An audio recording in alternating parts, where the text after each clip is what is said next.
연습을 하는 것도 도움이 되겠고요. 그렇군요. 네. 좀 더 진행이 되면 이제 눈을 감고 눈을 이렇게 감고. 눈을 감으면 저도 흔들리는데 눈 감고 서는 거가 좋겠고 또 이제 한 발 서는 게 조금 이제 하면 스윙을 해서 몸을 움직여서 이렇게요? 예, 이렇게 해서 이제 양발 이제 교대로 10초 정도 이렇게 움직이면서 하는 그래도 게 잡고 하는 게 좀 편하긴 편하네요. 예. 특히 어르신들은 아까 말한 조금 넘어지면 다치셔서 특별히 주의를 하셔야 될 것 같습니다. 알겠습니다. 세 분 수고하셨습니다.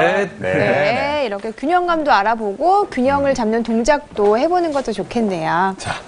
자, 골다공증 완화와 또 골절 예방에 좋은 생활법 계속해서 알아볼까요? 세 번째입니다. 적절한 치료를 받아라네요.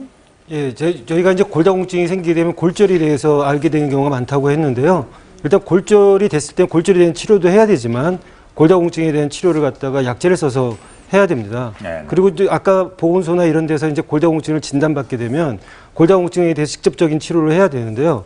골다공증의 약제는 아까도 말씀드렸듯이 여러 가지 다양한 약제가 있습니다. 그래서 본인한테 맞는 것이 어떤 약제인지 약의 장단점을 좀 따져봐야 될 거고, 그 다음에 이제 이 약제가 가장 최대 효과를 발휘할 수 있는 시기와 기간이 있거든요. 그래서 언제까지 이 약제를 드시고 언제 이 약을 드셔야 되는 건지 이런 것들을 좀 전문의하고 상담을 해야 될 것 같고요.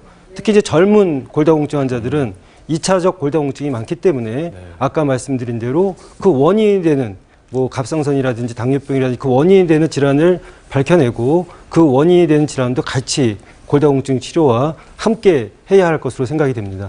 근데 제가 알고 있는 어르신은요, 왜 약을 안 드세요? 했더니 아유, 관절염이나 골다공증 약은 한 번 먹으면 계속 먹어야 되는데 평생 먹기 부담스러워 하시는데 근데 이것도 잘못된 상식인지 아니면 맞는 건지 그것도 좀... 물론 이제 감기처럼 간단히 먹고 끝날 수 있는 약은 아니고 골다공증도 만성질환이기 때문에 장기간 약제 복용이 필요한데요.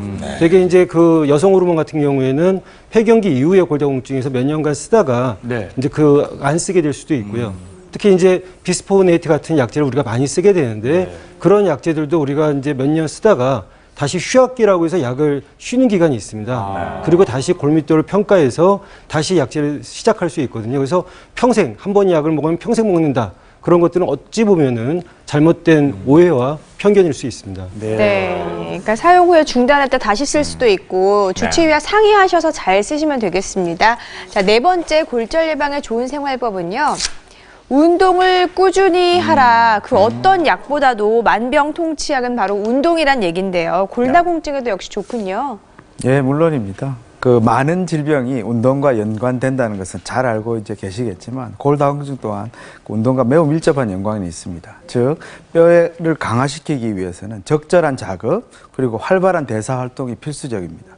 예를 들어서 오른손 잡이인 경우에 오른손과 왼쪽 손을 골밀도를 비교해 보면 오른쪽이 조금 높게 나옵니다. 즉 많이 사용하는 팔과 적게 사용하는 팔에서 골밀도의 차이가 있다는 거죠. 그렇군요. 이걸 보면 운동의 중요성을 잘 알 수 있는데 이렇게 운동은 체중을 부하를 하고 또 저항을 이용한 근력 운동 같은 것들을 같이 하는 것이 도움이 되겠습니다. 네, 실제로 힘을 줘보니까요. 오른손잡이라 오른쪽에 힘이 많이 들어가네요. 반대쪽도 많이 쓰려는 운동을 해야 되겠어요. 그렇겠네요. 운동 정말 중요합니다. 생각보다요. 자, 이번엔 골밀도를 높여주고 또 그 골다공증을 완화시킬 수 있는 그런 운동법을 배워보겠습니다. 화면으로 만나보시죠. 운동을 꾸준히 하면 뼈 건강이 달라질 수 있다고 하는데요. 평범한 체형의 나이도 같은 50대 주부 이성자 유경희 씨와 함께 확인해 보기로 했습니다. 너 얼굴 안 좋다. 운동 많이 해요. 등산도 좋아하고요. 하루에 걷기 한 3-4시간씩 해요. 저는 운동 별로 안 좋아해요. 이 친구는 뭐 등산도 자자 그러는데 그 내려올 거 힘들게 왜 올라가요? 저는 그냥 숨쉬기 운동만 하고 살아요. 정반대의 운동 습관을 가진 두 사람.